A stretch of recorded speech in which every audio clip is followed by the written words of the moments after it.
Jungle. Bonjour à toutes, bonjour à tous. Très heureux de vous retrouver une nouvelle fois dans la semaine pour Dingue de Sport. Merci de nous accompagner sur Sport FM, la radio qui mouille le maillot.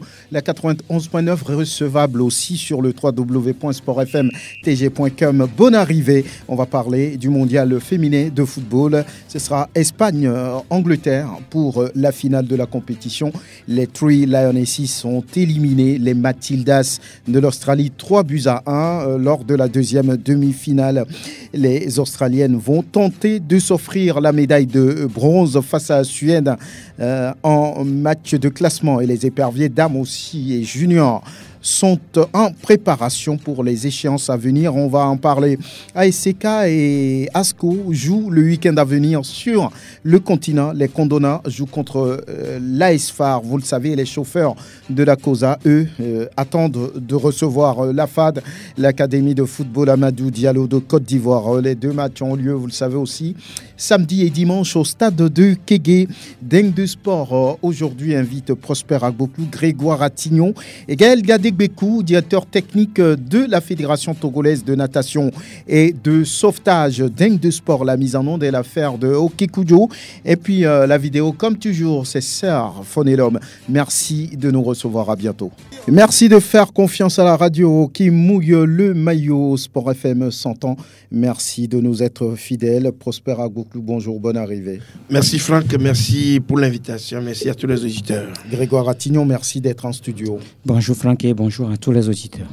Mondial féminin de football, c'est en Nouvelle-Zélande et puis en Australie. Il y a un moment que la Nouvelle-Zélande a été éliminée. Il y avait que l'Australie, l'autre pays hôte qui restait en course. Et tout le peuple australien attendait une finale historique à disputer. Mais malheureusement, elles ont été, on va dire, moins fortes comparées aux Three Lionesses de l'Angleterre qui viennent de gagner dans l'autre demi-finale 3-1. Et l'Australie, peut-être va se contenter, on va dire, de la médaille de bronze. Peut-être une victoire face à la Suède lors du match du classement, qui sait. Grégoire Attignon, oui, on connaît, la dernière affiche de cette Coupe du Monde des dames, ce sera Espagne-Angleterre. Oui, on peut dire que c'est un peu une surprise de voir ces deux équipes-là en finale, dans la mesure où, au départ, à l'entame de cette compétition, on ne citait pas l'Espagne ou encore l'Angleterre pour le bouquet final, parce qu'on voyait les États-Unis double tenant de titre, les Pays-Bas finalistes de la dernière édition. On attendait également le Brésil ou encore l'Allemagne à ce stade de la compétition, mais voilà que certaines équipes ont déjà quitté cette compétition dès le premier tour, les stars de l'Allemagne et du Brésil. Ensuite, il y a eu les États-Unis qui ont été battus en huitième de finale, éliminés et par la Suède. Aujourd'hui, on est en train de voir deux formations qui vont se retrouver pour une première fois en finale donc, de Coupe du Monde. Il s'agit bien sûr de l'Angleterre et de l'Espagne. L'Angleterre qui a créé la sensation aujourd'hui pour, bien, est-ce qu'on peut parler de sensation, mais pour venir à bout du pays, l'un des pays hôtes de cette compétition, l'Australie, qui avait quand même cette envie-là d'aller disputer cette finale. Malheureusement, face à l'Angleterre, elles vont rencontrer plus forte. L'Angleterre qui reste le champion d'Europe en titre et donc qui confirme ainsi sa bonne forme depuis il y a quelques années, qui se retrouve donc en finale et qui est en passe de réaliser le doublé, c'est-à-dire le championnat, la Coupe d'Europe et puis la Coupe du Monde. Maintenant, il y a l'Espagne qui se dresse sur la route. L'Espagne qui a créé cette grande sensation tout d'abord en battant en quart de finale les Pays-Bas, qui reste quand même qui était l'un des favoris de cette compétition. Maintenant, l'Espagne a barré la route à cette équipe et se retrouve maintenant avec la Suède qui continue quand même par évoluer dans cette compétition. Et pour la troisième fois de suite, la Suède va perdre donc en demi-finale, qui va se contenter encore une fois de la petite finale. Je ne sais pas si cette équipe va gagner, mais cette équipe espagnole essaie de grandir de jour en jour. Une équipe très jeune d'ailleurs, il faut le dire, c'est des très très très jeunes joueuses qui composent cette équipe, mais qui essaient quand même de faire quelque chose dans cette Coupe du Monde. Et aujourd'hui, pour la première fois, se qualifie pour la finale d'une phase finale de Coupe du Monde. on verra ce que ça va donner, hein, au soir donc de ce test final face véritablement aux Anglaises. Face aux Anglaises, oui, c'était attendu cette affiche. Beaucoup pensaient au départ à l'Allemagne, aux États-Unis, double tenant du titre. On pensait également aux Pays-Bas, mais finalement, tous ces pays ont été éliminés. Ce sera Espagne, on va dire Angleterre en finale. Oui, j'ai comme l'impression que le destin est inscrit pour les Anglaises. Elles sont pour moi la super favorite de cette finale face à l'équipe d'Espagne. C'est vrai que les Espagnols restent difficiles à prendre, mais je crois que en voyant le parcours des Anglaises, elles ont construit leur succès dans des circonstances où elles arrivent à s'en sortir avec beaucoup donc de détermination. En quart, elle était à égalité avec, je crois, la Colombie, mais finalement, elle a su prendre donc le large en gagnant 2-1. En demi-finale, aujourd'hui, on les a encore vus menant 2-0. Elles ont été réduites, mais en fin de compte, elles ont marqué un troisième but. C'est un mental de la gagne que compte cette équipe qui a plus de l'expérience. Et puis, n'oubliez pas qu'elle est championne d'Europe quand même en titre. Donc, ce qui veut dire tout simplement que c'est une équipe convaincante qui a de la capacité, de la potentialité, qui a beaucoup de potentiel qui lui permet donc d'aller de l'avant face à cette équipe espagnole, comme Grégoire l'a dit tout à l'heure, très jeune. Je crois quand même que elle aura beaucoup de difficultés à se faire. Mais vous savez, les Espagnols avec leur possession arrivent quand même à trouver souvent donc des alternatives qui leur permettent de faire la différence.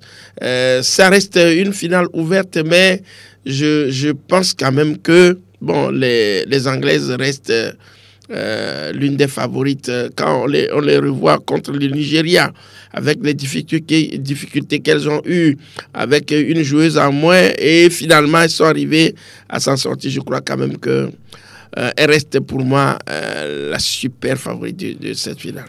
Les Anglaises restent super favorites de cette finale. Il faut faire très attention, on va dire, aux joueuses espagnoles. Elles sont très techniques, très mobiles sur le terrain. Elles l'ont montré à plusieurs reprises. Oui, c'est une équipe qui réagit forcément en fin de partie pour faire la différence et clouer le bec à l'adversaire. Donc, on attend on va dire, ce match de la grande finale entre l'Espagne et puis les Three Lionesses qui sont les championnes d'Europe en titre, avec Madame Wigman qui entend gagner une première Coupe du Monde pour l'Angleterre, et c'est possible. Mais attention, encore une fois, l'Espagne n'a aucune expérience à ce niveau. L'Angleterre aussi n'a pas d'expérience, mais il faut faire très attention à cette équipe espagnole qui monte, on va dire, en puissance au fil des matchs. On va rester avec les dames pour parler des éperviers qui s'apprêtent aussi pour les échéances à venir, des compétitions à jouer pour les seniors et puis les juniors. Et il y avait justement un match amical entre les deux pour mesurer un peu la capacité au niveau des seniors et des juniors. Et à l'arrivée, ce sont les moins âgés qui ont eu à sortir leur épingle du jeu, et le sélectionneur Kpakpo Koumi veut apprécier. J'aimerais féliciter les filles des deux équipes et le staff technique de l'équipe A et notre staff technique également. C'est un score flatteur quand même. Ce que je recherchais, je n'ai pas encore retrouvé ça. Mais quand on fait une préparation, il faut toujours terminer ça par un match amical, ce que nous avons fait. Donc il y a des leçons à tirer, des leçons positives comme négatives. Les filles ont mouillé le maillot contre leur grande sœur. En première mi-temps, nous avons vraiment dominé le jeu, mais en deuxième mi-temps, c'est normal. Elles doivent chercher à égaliser. On a souffert un peu les 20 dernières minutes. On a repris les souffles pour pouvoir conserver le but et puis marquer le deuxième. Voilà. Le groupe aujourd'hui vit bien, tout va bien de votre côté? Oui, tout va bien. Sauf que ce n'est pas encore parfait. Il faut toujours continuer par travailler parce que le haut niveau, ce n'est pas encore ça. On doit encore travailler. On doit encore continuer le travail. Théophile Kpakpokoumi, le sélectionneur des éperviers dames U20. Et en face, il y avait Tomiti Kayi et sa sélection. Je vous propose de l'écouter. C'est complètement une nouvelle équipe. Je suis à la recherche de certaines joueuses, notamment la défense, qui était mon problème à la CAN. Bon, j'ai vu une bonne défense par rapport au match d'Amis du Monde. Il y a une défense qui a bien réagi aujourd'hui. Mais au milieu, ça n'a pas marché. Les anciennes ne sont pas là. Celles qu'on a testées aujourd'hui n'ont pas répondu. Elles ont trouvé en face une équipe U20 plus mobile, plus jeune, plus entreprenante et plus décisive dans le jeu. Dans le football moderne, c'est l'équipe qui gagne très souvent la bataille au milieu qui gagne le jeu. Et ça s'est fait sentir. On a pris 2-0, c'est une bonne leçon. On va beaucoup réfléchir pour pouvoir faire les convocations à venir pour préparer le match contre Djibouti. Et préparer aussi le match contre Djibouti. C'est le premier tour voilà, pour aller vers la prochaine CAN. Oui, Grégoire Attignon, les moins âgés qui ont pris le dessus sur les plus âgés. 2-0 si je me trompe, oui, dans ce match. 2-0, c'est la deuxième rencontre entre ces deux formations, pas au cours de ce stage, mais il y avait déjà eu un match amical entre les deux et le score à la fin c'était 3 buts partout. Les grandes sœurs menaient 3-0 à la mi-temps, mais à la reprise, les petites sœurs ont réagi et marqué, donc égalisé 3 buts partout. Hier, on dirait que les petites sœurs ont pris maintenant le dessus sur les grandes sœurs, ce qui veut dire qu'il y a encore assez de travail, beaucoup de travail d'ailleurs à faire du côté donc de cette sélection. Vous savez, depuis que cette équipe est revenue de la Coupe d'Afrique des Nations, il n'y a plus de regroupement. Ce n'est que ce regroupement de ces derniers jours où on parle donc d'un stage externe où les filles ne sont même pas en campement, c'est qu'elles quittent la maison pour venir s'entraîner. On a voulu quand même profiter des vacances de ces joueurs entre guillemets professionnels, celles-là qui sont sur le continent et qui sont donc en vacances. Vous savez qu'il y a 3 ou 4 joueuses togolaises qui se retrouvent du côté du Maroc. Le championnat étant donc fini du côté du Maghreb, elles se retrouvent donc en vacances. Elles sont à Lomé. Le staff technique a voulu quand même essayer de revoir un tout petit peu cette équipe. Elle a dit, Tomiti Kayi, qu'elle est en train de rechercher de nouvelles joueuses. J'ai l'impression que les petites sœurs frappent beaucoup plus à la porte donc des seniors, et parce que là, par rapport à ce résultat et également au comportement sur le terrain, je me dis que les petites sœurs ont pris le dessus sur les grandes sœurs. Voilà un peu l'inquiétude au niveau donc de cette équipe nationale, ce qui veut dire qu'il y a encore beaucoup de travail à faire en attendant justement d'affronter Djibouti lors des éliminatoires de la Coupe d'Afrique des Nations. Le Togo était à la dernière Coupe d'Afrique des Nations après avoir passé le cap de Sao Tomé et du Gabon. Maintenant, il faut passer le cap de Djibouti et affronter donc la Côte d'Ivoire lors du deuxième tour en espérant quand même se qualifier. Mais là, si on veut véritablement rééditer l'exploit, c'est-à-dire se qualifier pour la Coupe d'Afrique des Nations, il faut forcément du travail, il faut forcément revoir un tout petit peu les choses. Il y a certaines qui ne répondent plus, il va falloir les remplacer. Il y a certaines qui ne sont pas en forme, il va falloir véritablement travailler avec elles afin que l'équipe nationale du Togo soit cette équipe-là. Vous savez également que la U20 prépare également les éliminatoires de la Coupe du Monde. Et donc, il y a un adversaire qui se dresse devant. Il va falloir préparer cette équipe véritablement.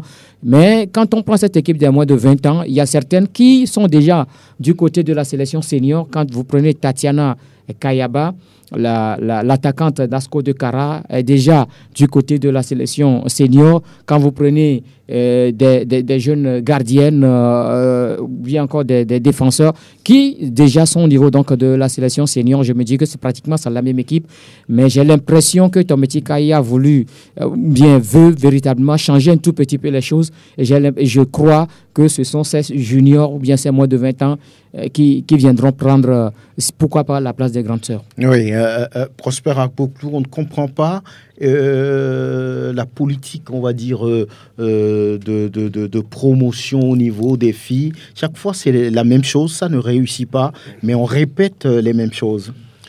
Oui, vous savez, on est dans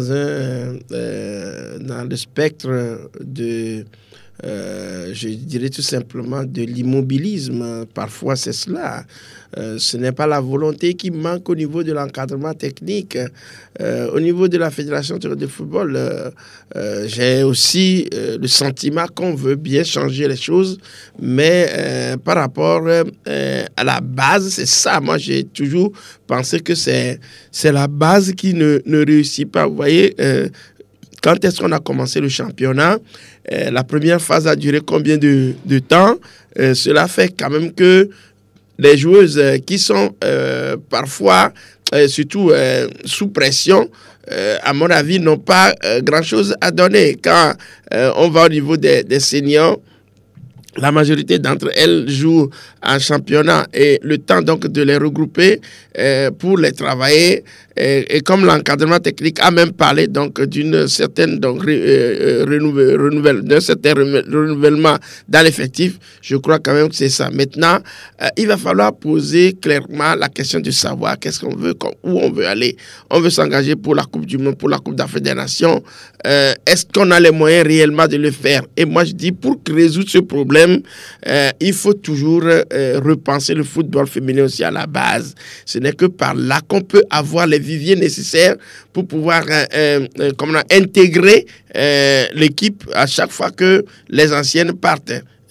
Moi, je suis certain que la majorité d'entre celles qui avaient participé à la CAN, on ne peut plus compter trop sur toutes ces dames-là. Il va falloir donc renouveler, rajeunir donc l'équipe.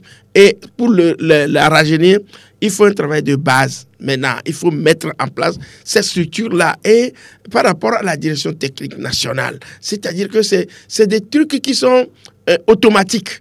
Et si ça ne se sent pas là, quel projet fait la direction technique nationale pour pouvoir arrimer donc cette réforme-là à la nouvelle donne? On ne fait rien. Donc je crois que l'encadrement technique fait ce qu'elle peut, fait ce qu'il peut, et là on ne peut que constater donc les résultats tels qu'ils se présentent. Bien. Oui, Franck, moi, ce que je voudrais ajouter, on parle de sélection nationale. Oui. Et quand on veut faire quelque chose, on veut avoir des résultats, il faut être sérieux dans ce que nous voulons faire et avoir le résultat qu'on veut. Quand on prend l'équipe nationale Senior, l'équipe Fanion, mais entre-temps, les internationaux étaient en vacances ici à Lomé.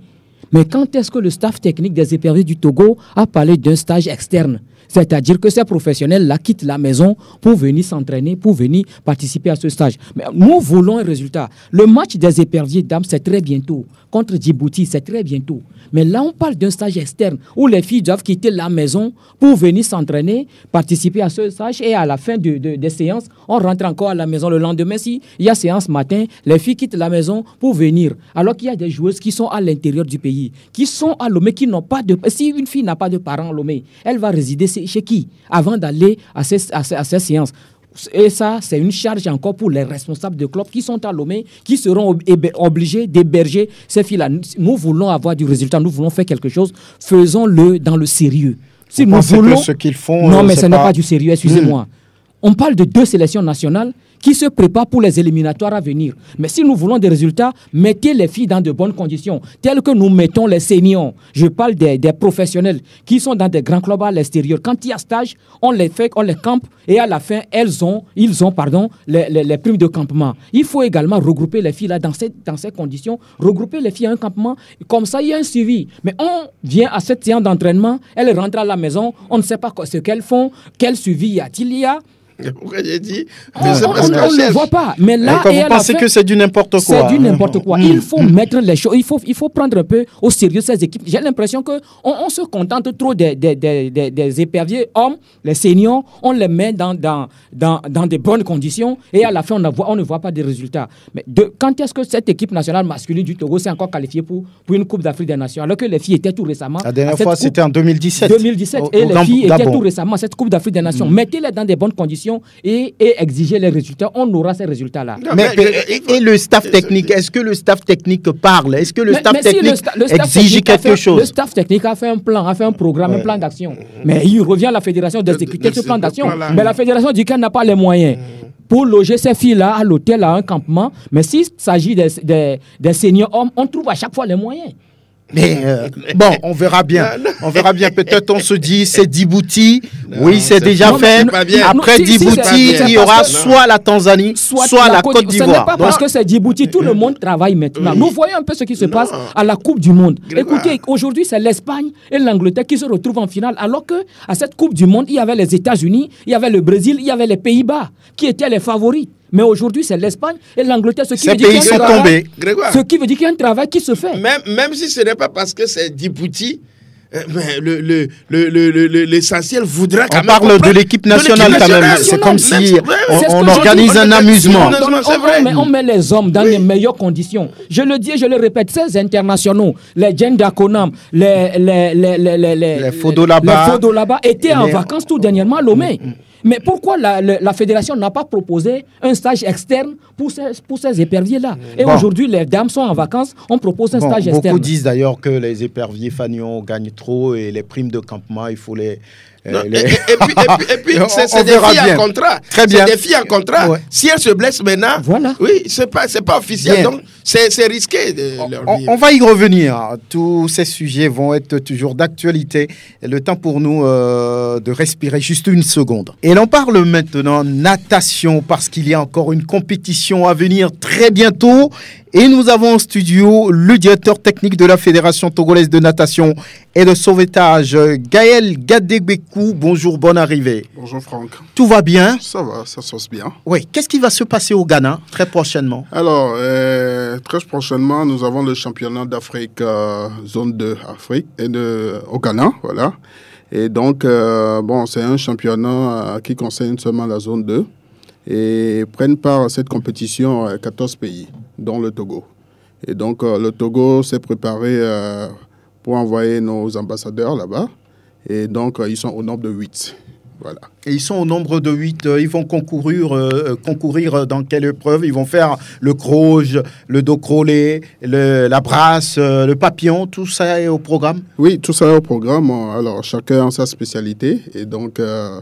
la plupart des athlètes ont choisi au moins 2 épreuves. Et donc, tout ce que vous avez cité au programme, que ce soit le 50 crawl, 50 bras, 50 papillons, il y en a même qui ont pris le 200.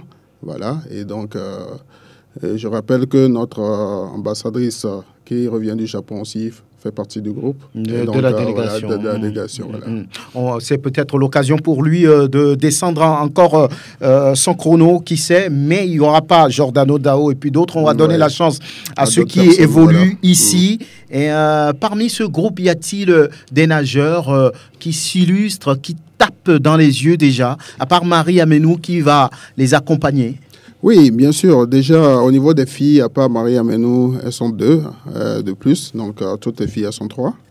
Et donc, voilà. Et les garçons, ils sont au nombre de 5. Alors, et ce choix, pourquoi cette convocation de ces athlètes? Parce qu'en fait, ils font partie des meilleurs qu'on a sélectionnés tout au long des divers championnats, que ce soit le championnat scolaire, le championnat national...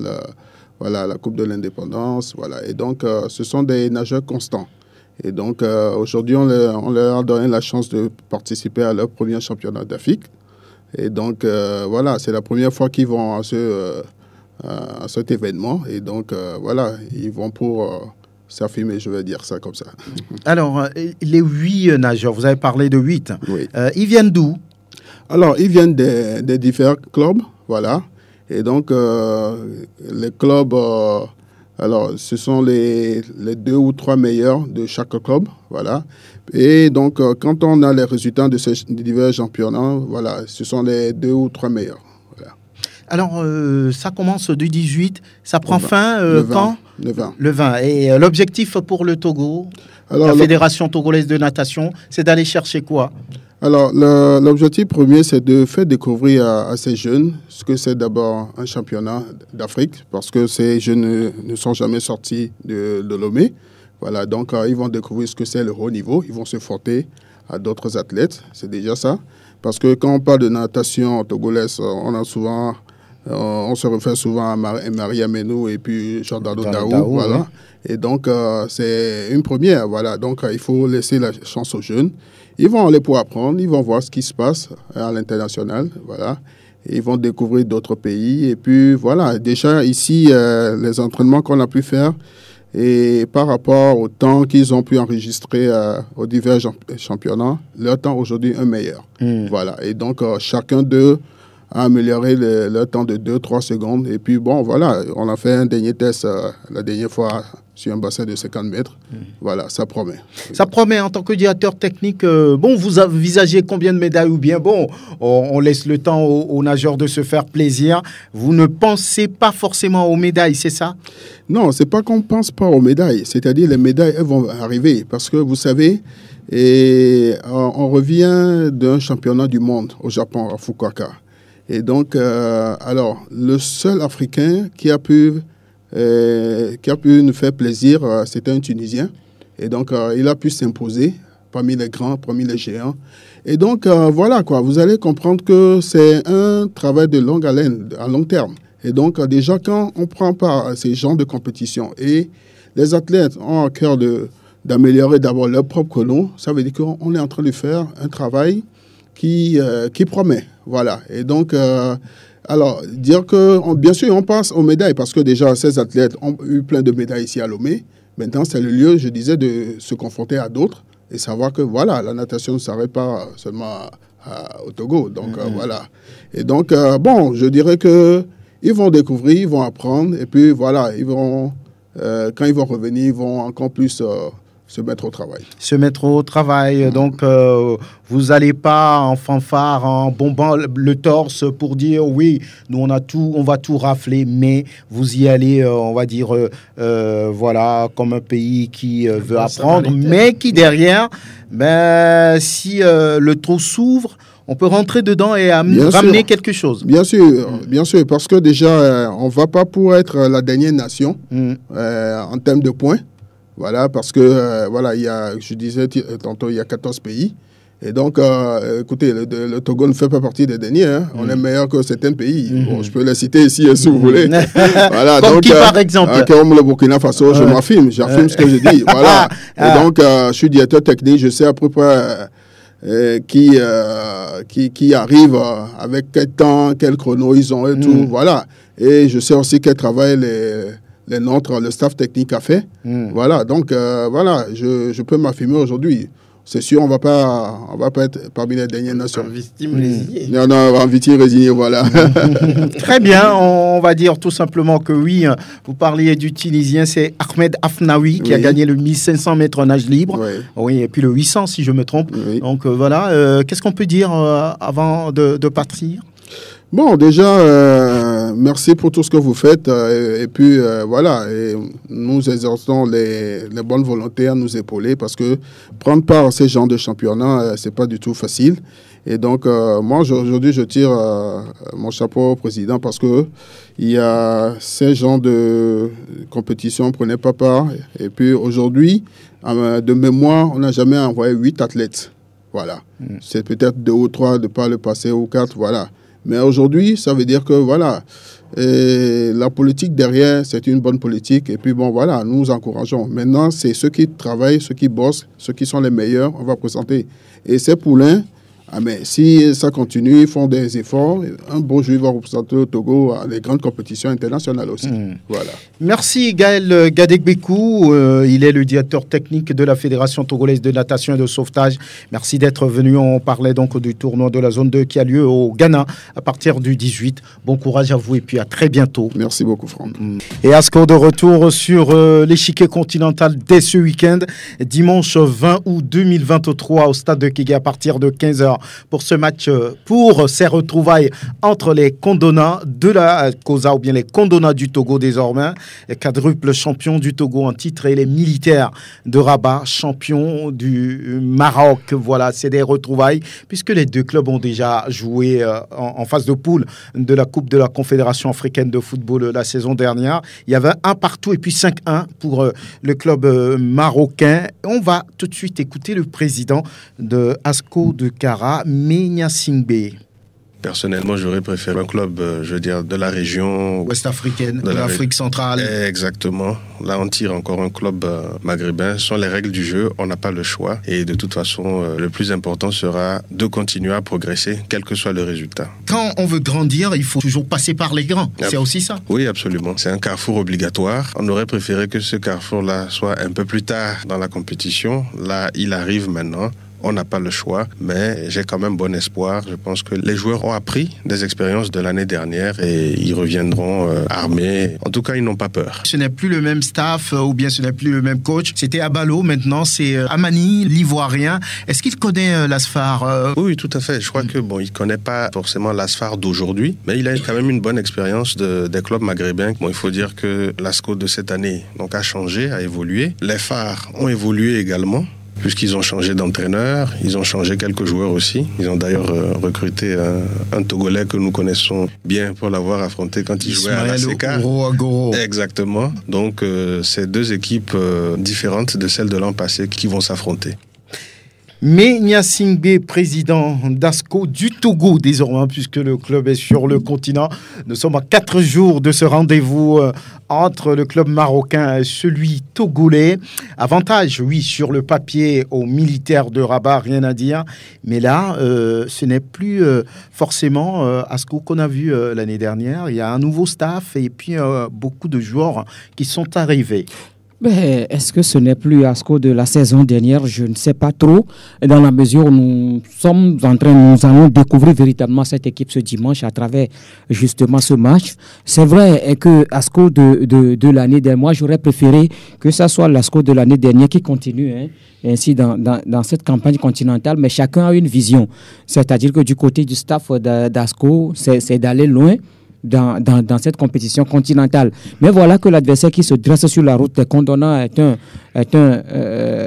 client sérieux. Est un client très sérieux d'ailleurs, qui aussi aspire également à ce titre-là, c'est-à-dire le titre de vainqueur de la Ligue des Champions sur le continent.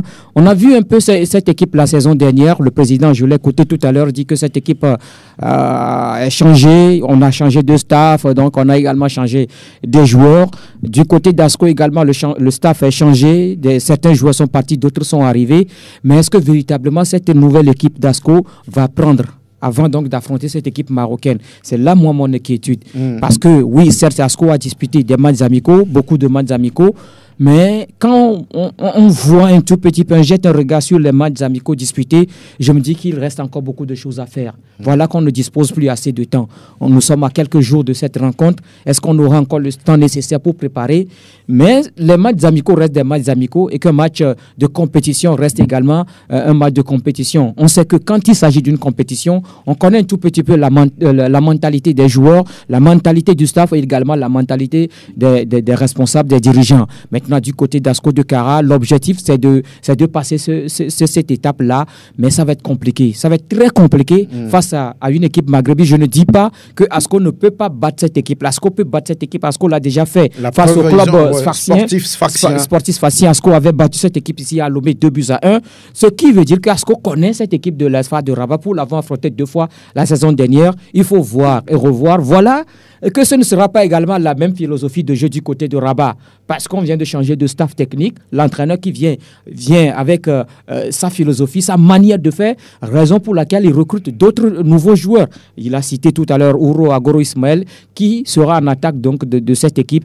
Ça va être, c'est un match de football, certes, Phare part avec toutes les faveurs des pronostics, mais ASCO ne va pas rester les bras croisés ou rester à applaudir Phare jouer. ASCO aussi aura son mot à dire dans cette double confrontation. ASCO aura aussi son mot à dire. Oui, le président se fait petit devant l'ASFAR du Maroc, mais garde quand même espoir par rapport à ce qui peut être fait sur le terrain. Oui, moi je crois que moi j'ai lu à travers ça qu'on appelle ces réponses la dernière fois, le regret de pouvoir affronter cette équipe redoutable. Donc non, mais ça doit être également le mot de tous les clubs, surtout les clubs de l'Afrique subsaharienne. Ça, sans doute, ça doit être également leur inquiétude. Mais c'est la faute à la CAF.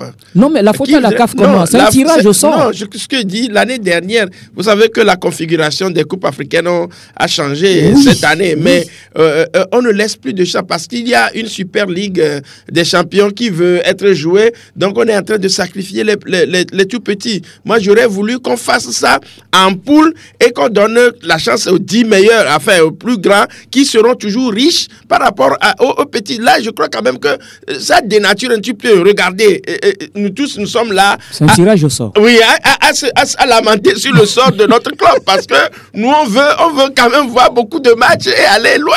Maintenant, la CAF décide autrement. Je crois quand même qu'on doit remettre en cause cette formule-là qui n'est pas du tout bon puisque c'est sur un seul match. C'est-à-dire en aller-retour, vous jouez en aller-retour et dans comme on appelle, dans les sondages,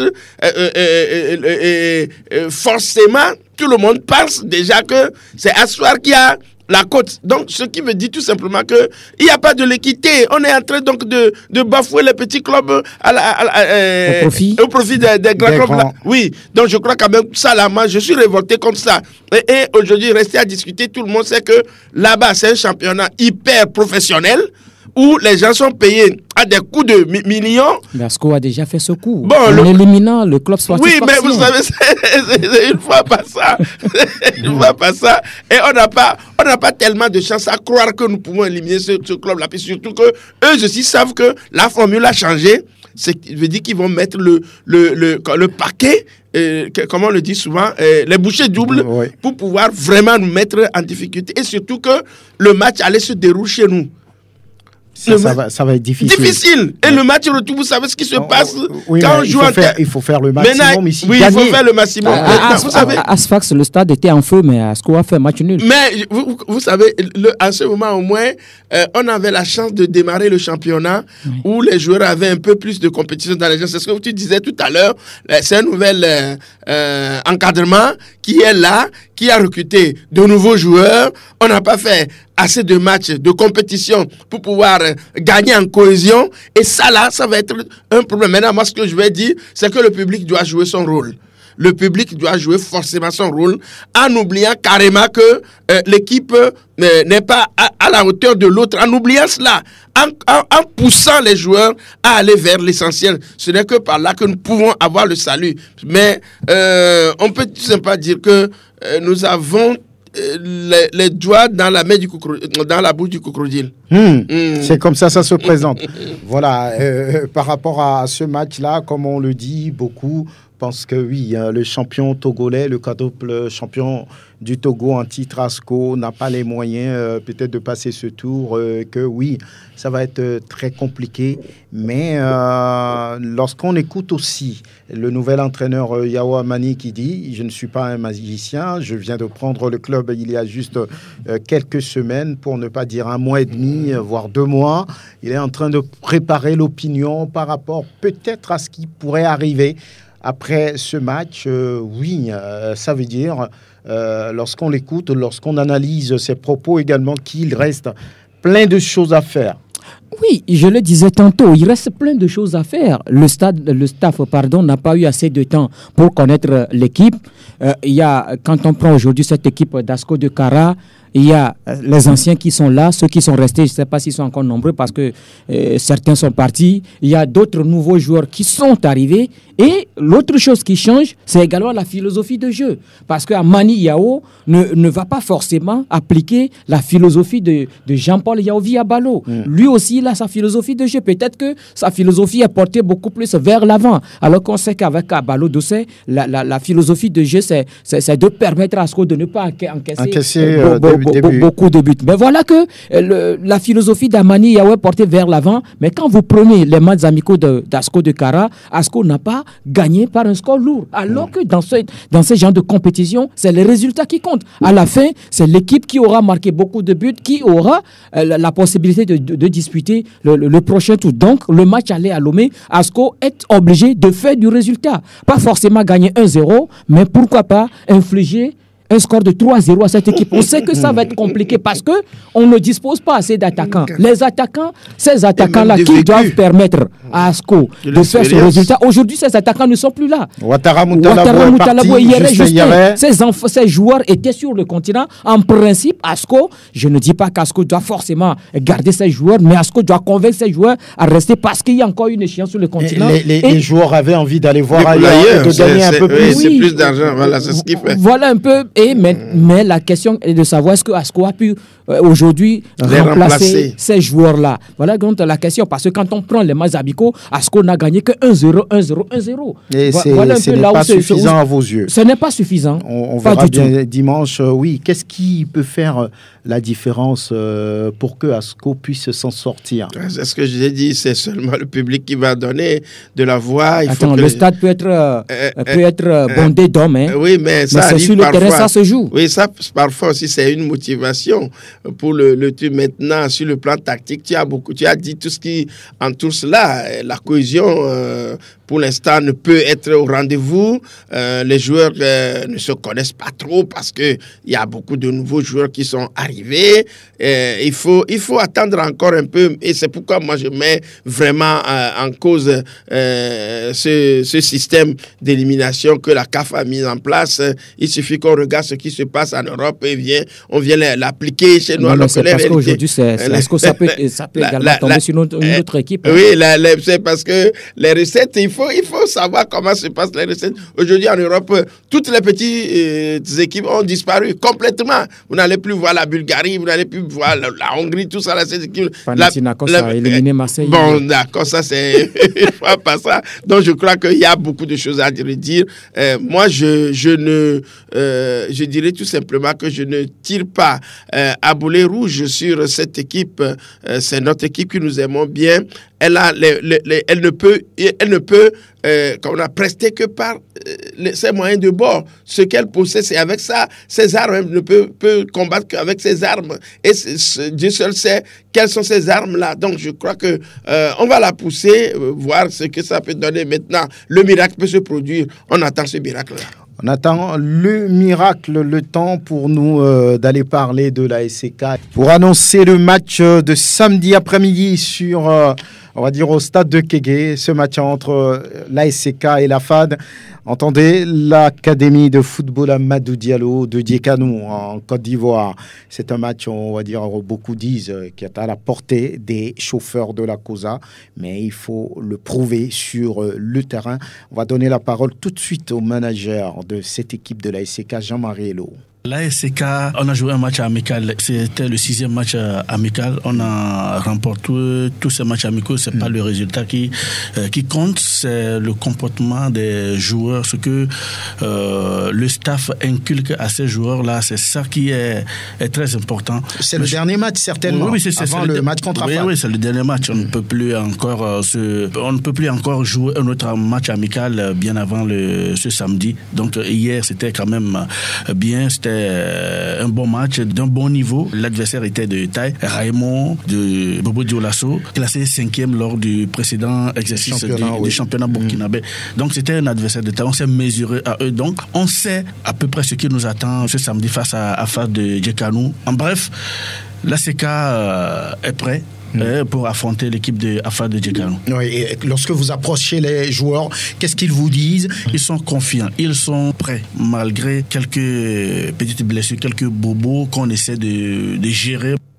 À l'instant, Jean-Marie Hello, il est le manager de cette équipe de la SCK. C'est moins lourd à porter que la FAR, par exemple. Beaucoup comparent cette équipe d'AFAD au Milo qu'ils ont vu la dernière fois, oui, très rapidement. Ça, c'est là où c'est dangereux de penser que l'adversaire est à portée de main. C'est là où il faut se concentrer. Et je crois quand même que c'est un travail qui se fait dans ce sens-là, vu les dernières informations autour de ce club. Je crois qui a été programmé vraiment pour faire un bon match.